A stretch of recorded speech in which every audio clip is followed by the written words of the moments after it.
Hi there! At saya-saya dito. Nandito tayo sa Glasgow, Scotland. Barrio Fiesta. Dami-dami. Libo-libo ang tao. Pero we have two nurses sa katabi ko. Anong name mo? Geraldine Do. Ikaw? Imelda Ju. Ikaw ngayon, nasubukan mo na ang MXT before. Opo, matagal na. Capsule, yung coffee. Pareho. Nagdadala ka here, ha? Opo. But you want to introduce it kay Ma'am Imelda. Opo. Ma'am Imelda is a nurse. Ngayon, nagwo-work siya pero retired na. Pero here, Nursing home. nursing home. So, yung mga may edad na ang tinaalagaan mo. And we don't want na siyempre magkaroon ng sakit tulad ng mga nandun, ano? And that is why gustong introduce sa'yo yung MX3. At saka wala kang maintenance, right? So, yan ang maganda sa'yo, yung ating MX3 capsule, 500 mg. Alam mo, you can take it as your vitamin. Di ba nagba-vitamin ka? Yes.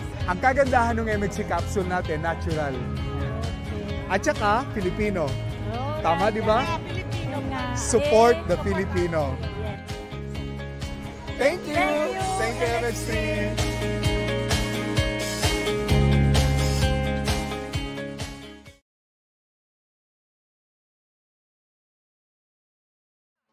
Sabihin radyo, sabihin mo, energy!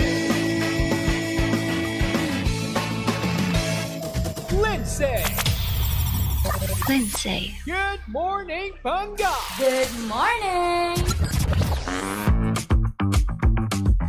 Ang pinakamakulit na girlfriend mo sa balat ng radyo. Isang magandang morning sa inyong lahat! Ako pa rin po nag-iisang girlfriend mo sa radio. My name is Lindsay. Makulit, pero may puso. Handang makinig sa mga kwento mo. Alam mo, feeling ko kailangan mo na siyang iwan kasi it doesn't make sense. Ang kwento sa lihim ng liham.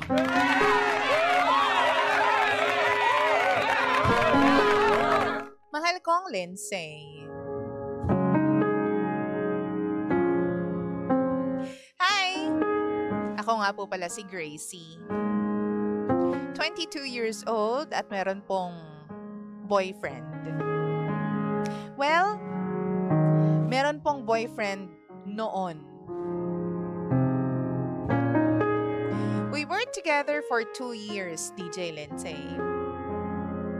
Pero hindi pa rin naiwasan yung maghiwalay kaming dalawa dahil sa mga hindi namin pagkakaintindihan. It was a mutual decision po. At natapos ang pagsasama namin noong January lang. Sabi namin, baka mas mag-grow pa kami kung maghihiwalay kaming dalawa. Kasi hindi na healthy para sa isa't isa yung relationship namin. Konting kibot, selos. Konting gawa, away. Pa-toxic na, DJ Lindsay, kaya naghiwalay na lang kami. Sabi namin kung tayo talaga, magkikita rin tayo sa huli. So, nakilala ko po siya at naging mag-best friend po kami agad. Ang sarap kasi talagang balikan nung nakaraan, 'di ba? So, kung paano kami nagsimula, ganon din natapos ang lahat. Sa mag-best friends. Ang weird, 'di ba? Kahit hindi na kami magkarelasyon, meron pa rin kaming connections. At nasa iisang environment lamang kami. So ngayon, DJ Lindsay, ang problema ko is makalipas po ang ilang buwan, nababalitaan ko po na meron na siyang ka-chat. Lagi daw may kausap at lagi daw ngumingiti sa cellphone niya. Iba daw ang dating. Parang inspired na inspired sa buhay. And so, tinanong ko yung ex ko. Pero bago ko pa siya kumprontahin, may nakita na akong conversation. in-upload on social media. Yung babae, taga Manila. Nasa akin pa nga yung conversation nila eh. Sinave ko talaga. Sweet sila. Parang may something na nga. Nung tinanong ko siya, kayo na ba? Mahal mo na ba? Ang bilis naman niyang sumagot sa akin. Ang sabi niya, wala lang daw yun. Hindi pa raw siya seryoso. Sa tingin ko, nung time na yon, DJ Lindsay, nagsisinungaling siya sa akin. Pinakita ko pa nga yung conversation nila.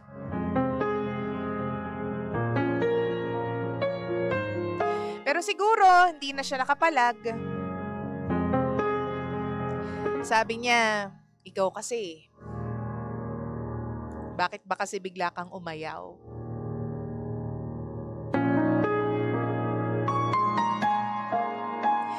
DJ Lindsay, alam ko po na wala na akong karapatan. Kasi naghiwalay na po kami. Siguro nasaktan ko rin siya at nasaktan din naman ako. Pero kasi nag-promise kaming dalawa na maghihintay kami para sa isa't isa. A promise is a promise. Period.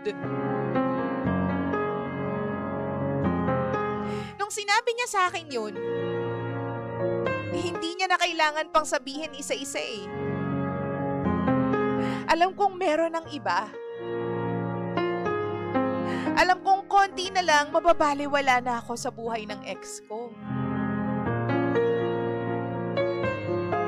Nasaktan ako. Nagka-anxiety ako. At hindi ako makatulog ng ilang gabi dahil dyan.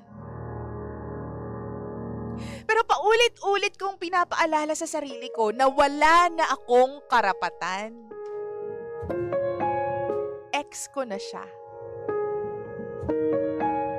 Hindi ko na pwedeng ipaglaban yung nararamdaman ko. Kasi wala na kaming dalawa.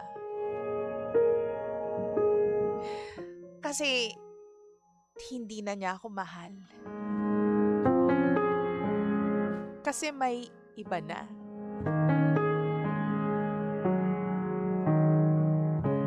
Ang kapal pa nga ng mukha ko eh. Ang sabi ko sa ex ko, i-block mo yung babae. Huwag na kayong mag-usap.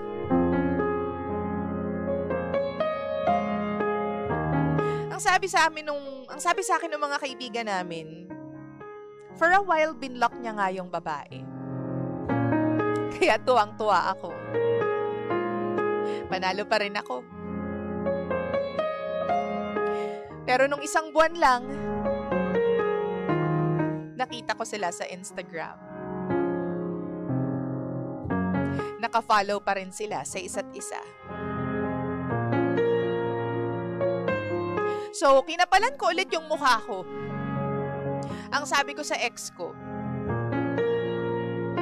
i-unfollow mo yung babae. Hindi ko alam kung saan nanggagaling yung lakas ng loob ko noon, DJ Lindsay. Ginawa niya pa rin. In-unfollow niya yung babae na pinagseselosan ko. Ex ko na yun, ah. Pero humihingi pa rin ako ng pabor. DJ Lindsay, I think siya yung greatest love ko eh. I love him so much. Yun yung nararamdaman ko para sa kanya. Pero hindi ko maiwasang isipin na baka nagiging selfish na ako. Kasi wala na kami.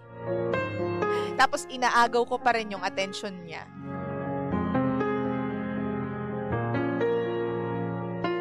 Ngayon, sabi sa akin ng mga kaibigan namin,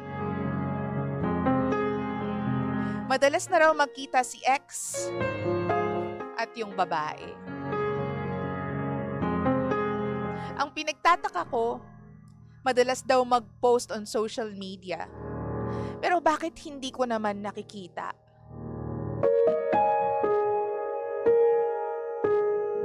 Wala akong nakikitang activities nila. Pero sabi nung iba, ang sweet-sweet nga daw. Ramdam daw nila na sila na.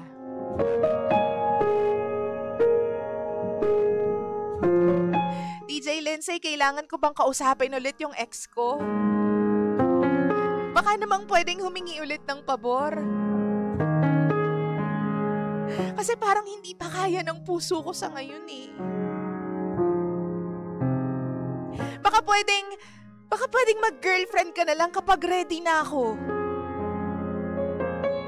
Kapag ready na akong pakawalan ka.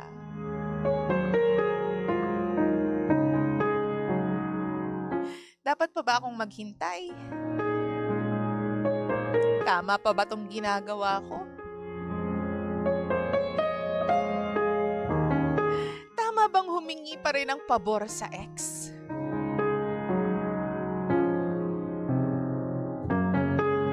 DJ Lindsay, please tulungan niyo po ako.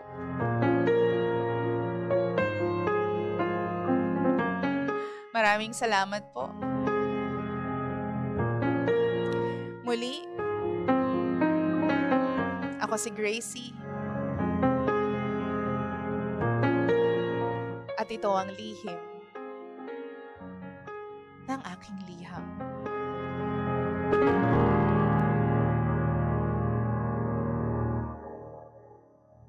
Lihim ng liham.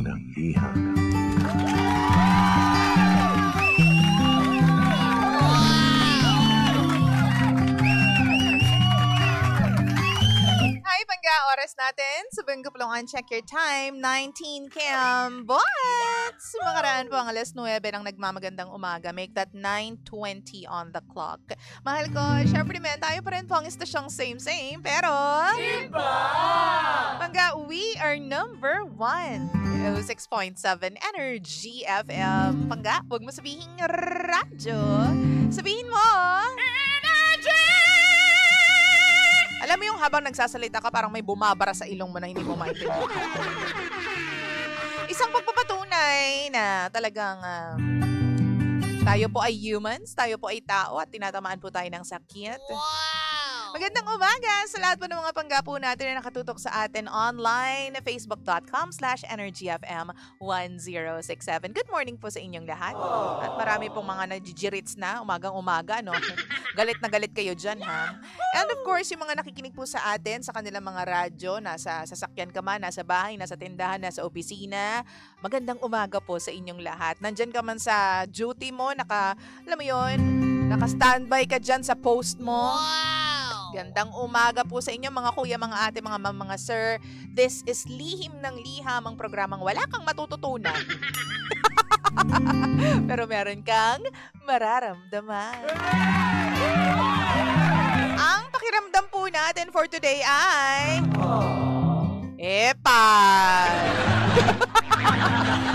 Grabe eh, no? Alam mo, good morning po ha sa lahat po ng mga hindi pa maka-move on sa kanilang mga ex-jowas. Wow! Sa mga ex-papa and mama. Sa mga ex, alam mo yun, love, honey, mahal, mga ex-ex na yan, mga ex-jowa, girlfriend, boyfriend, no? Ang hirap naman talaga kasi hindi ka pa nakaka-detach doon sa relationship. Tapos madalas ka may mga nakikitang ganyan. Ano mo yung tipong hindi ka pa nakakapag-move on, pero yung jowa mo, yung ex-jowa mo, naka-move on na. Diba? Meron na siyang apple of the eye. Meron na siyang bagong target. Wow! Target locked. Sabi nga nila. Ano nga ba dapat gawin? Dapat pa ba maghintay itong si Gracie or hindi na? Alam mo, wala naman sanang yan ang kanyang ultimate question. Dapat daw bang humingi pa rin ng pabor doon sa kanyang ex? Alam mo, feeling ko wala namang Wala namang problema kung hihingi ka ng pabor doon sa ex mo, no? Pero wag naman yung mga ganyan ka-extreme. 'Di ba? Yung tipong, i-block mo yan, i-unfollow mo yan, huwag kayong mag-uusap. Bakit parang dinidikta mo yung yung buhay ng ex mo? Masyado kang pala desisyon sa buhay ng ex mo, 'di ba? The fact na magkahiwalay na kayo, ibig sabihin hindi kayo nagkasundo habang nasa relasyon kayo. Ang pinagkasundoan ninyo, ang sabi mo, is mutual yung decision nga. With the word mutual, nagkasundo kayo, no? Dalawa kayong nakakaramdam ng na dapat kayong maghiwalay na. Wow! And you both agreed to it. So, bakit? Parang hinaharangan mo yung happiness. Di ba? Ba't parang binablock mo yung happiness nung ex mo? Hindi ka nga naging masaya sa kanya, kaya ka nga nakipaghiwalay, di ba? O, tapos may pa-promise pa kayo na hanggang sa huli, kung tayo. Eh, sa huli pa yun, wala pa naman yung huli.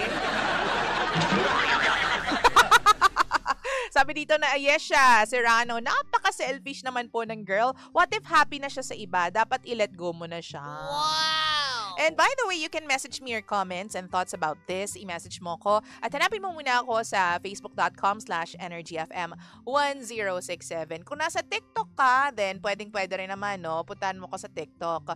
EnergyFM1067 din. Andyan ba tayo sa TikTok? Andyan tayo, alam ko eh. Uy. Hindi sure. Andyan yan. At magbabasa tayo ng comments. Mahal ko pangga ko, baby ko. Sabi dito ni Army, grabe mukhang mahal pa rin niya yung ex niya. Oo, totoo naman.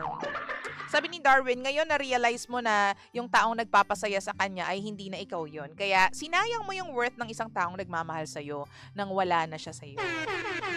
True. Sabi naman ng ating friendship, si Arch, nakakapagtaka kung bakit ang dynamics ng isang relationship nagbabago pag naging mag-on ang mag-best friend. Once you commit sa best friend mo, you're supposed to build on that. Wait lang.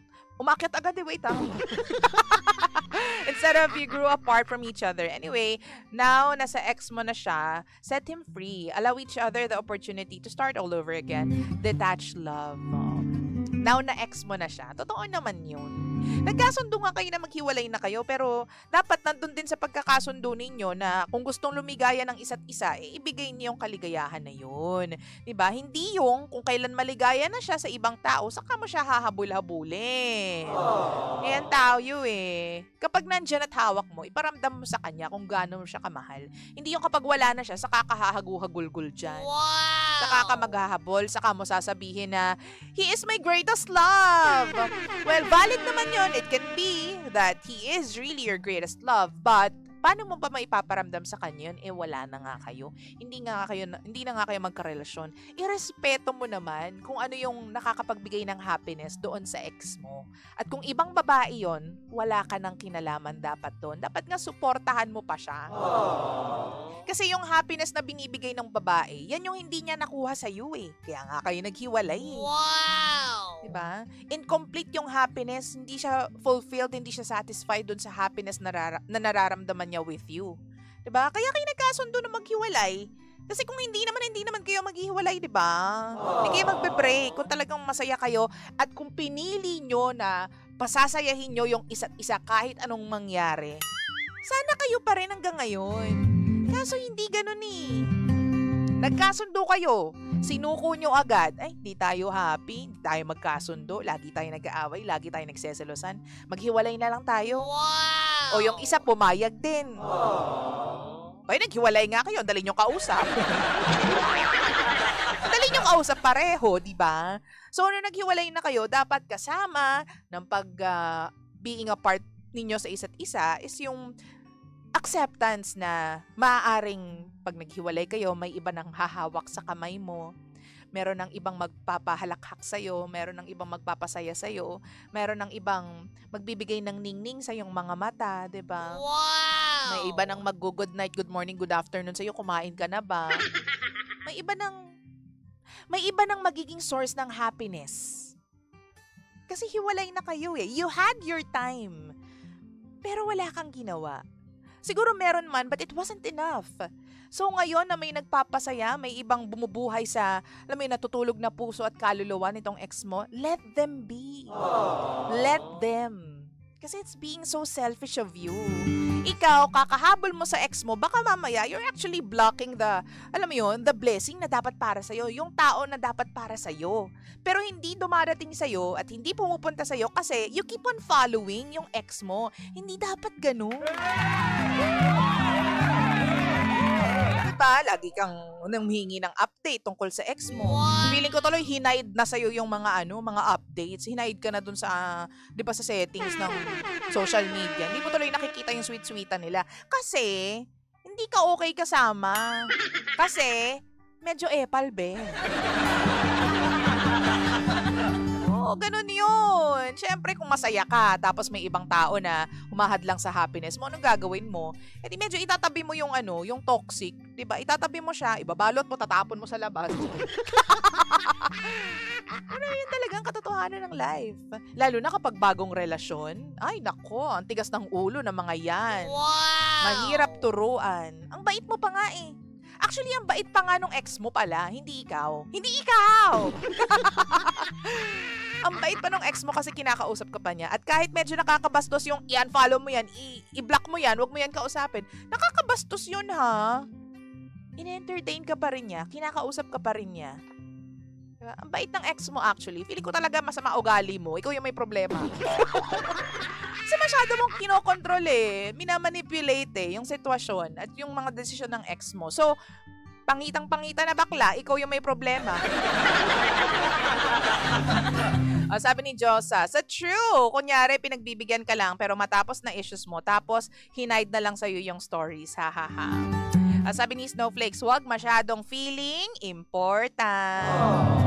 Sabi ni Kel Mariano, pa-shoutout naman po John Vic Ref and Arcon Repair Shop ng Ugong Valenzuela. Wow! Thank you very much. Lakasan nyo yung radyo nyo dyan ha. Kayo Si Merlin, pa-shoutout mo. Alin yon Merlin? Nanggugulo ka dyan. Kumaingay dyan, Merlin. Oo. Bakit gising ka pa hanggang ngayon? Wow! Anong oras na dyan sa Ibayong Dagat? Ibayong Dagat. Sabi ni Josette, ba't parang ikaw yung gigil? Wala lang. Kasi dapat masaya na yung, di ba, yung ex. Pero hindi siya makakambyo, hindi siya alam mo yun, maka-accelerate. Accelerate, di ba? Hindi siya makaporma kasi nga nandito umiepal yung ex. So kapag ex na, past na, huwag ka nang umepal, humanap ka na rin. Yun, huwag ka na maghintay. Humanap ka na lang, Gracie, ng pagkakaabalahan mo. Wow! At malay mo, while doing that, makita mo yung tamang tao na para sa'yo. Diba? I-let go mo na yung ex mo. Kasi siya nag-let go na eh. Ikaw na lang yung nakabitin. Wow! Ikaw na lang yung nakasabit. Huy! Hindi ka labada. Sabi ni Arch, you can't accelerate when there's harang. Ha ha ha. Yeah nga, exactly my friend. Gracie is the harang. You're blocking the road. Ay nako. Sabi ni Merlin, 4:30 AM dito ate. Ay, ang aga. Ang ingay ko dyan, ang aga-aga. Sabi ni Javier, ate girl, make your life busy kahit same environment kayo. Mahirap ang ganiyan. Sa true. Wow! Sabi nang hindi ko maintindihan ang karakter ng pangalan, pero ano to? Hindi ko alam talaga, hindi ko maintindihan, be. Humanap ka na lang ulit tapos makipaghiwalay ka ulit. Very toxic, ha? Good morning, Miss Carmen Timple. Mabuhay po kayong lahat dyan. Wow! Well, I wish you well and I wish you all the love in the world, Gracie. Kasi nangungulila ka ngayon sa attention at pagmamahal. Hindi ko alam kung mula lang sa ex mo yung pangungulila. O baka naman talagang kulang ka sa pagmamahal. Sana pumirmi muna yung puso mo. Pumirmi ka muna, no? Hindi yung para kang bulating inaasinan dyan. Hindi ka mapakali dyan. Pumirmi ka muna. Tapos, learn to love yourself more. Kasi kung hindi binibigay yung pagmamahal sa'yo ng ibang tao, baka kailangan mahalin mo muna yung sarili mo para hindi ka nanlilimos ng pagmamahal at atensyon mula sa ibang tao, di ba? Love yourself more this time. Most especially, wala kang karelasyon. So, siguro yan ang sign sa'yo ng universe na hindi mo na kita bibigyan ng jowa kasi gusto kong mahalin mo muna yung sarili mo. Focus on yourself. Diba? Better yourself. At kung hindi ka masyado maganda, pagandahin mo yung sarili mo. Charing! Hindi nga, diba? Baka this time around, you have to focus more on what's inside of you. Ayusin mo muna yung ugali kasi problema talaga yun na mamanipulate ka ng ugali ng tao o ng mga desisyon ng tao. It's like micromanaging. Kung hindi ka magiging businesswoman. Diba? Nang mamanipulate ka, kinokontrol mo sila, hindi tama yun. Diba? Sinasabihan mong, yan, follow mo yan. Yan, follow mo. I-block mo siya. Wag ganun, be. That's not okay. Hindi na kayo magjowa. So, let go. Move on. Maging masaya ka sa buhay mo at wag mong ginugulo yung buhay ng ex mo. Wow! Diba? Once again, this is Lihim ng Liham. Mahal ko, pangkaka-baby ko. 9:32 on the clock, giving you something from Magnus Haven. This one is called Imahe. Kasama niyo pa rin po ang nag-iisang girlfriend mo sa radio. My name is Lindsay. Lindsay. Achuchu. Tutok lang sa Energy FM. Energy.